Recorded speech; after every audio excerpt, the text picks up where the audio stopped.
1 minute video को skip करने से पहले अगर आपको ऐसी ग्रीन स्क्रीन वो भी साउंड इफेक्ट के साथ नहीं चाहिए तो आप इस वीडियो को स्किप कर सकते हो। और अगर आपको ऐसी ग्रीन स्क्रीन साउंड इफेक्ट के साथ चाहिए तो इस वीडियो को एंड तक जरूर देखना।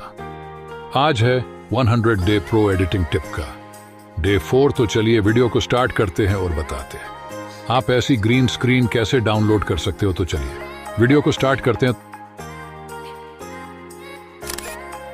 तो गाइस, आपको सिंपली मेरे डिस्क्रिप्शन में टेलीग्राम चैनल लिंक मिल जाएगा, और अगर ये वीडियो इंस्टाग्राम पर देख रहे तो मेरे बायो में मेरे टेलीग्राम चैनल का लिंक मिल जाएगा। तो आप मेरे टेलीग्राम चैनल से ये ग्रीन स्क्रीन और साउंड इफेक्ट इजीली डाउनलोड कर सकते हो। तो आपको ये वीडियो अच्छी लगी हो तो इस वीडियो को लाइक कर देना और चैनल को सब्सक्राइब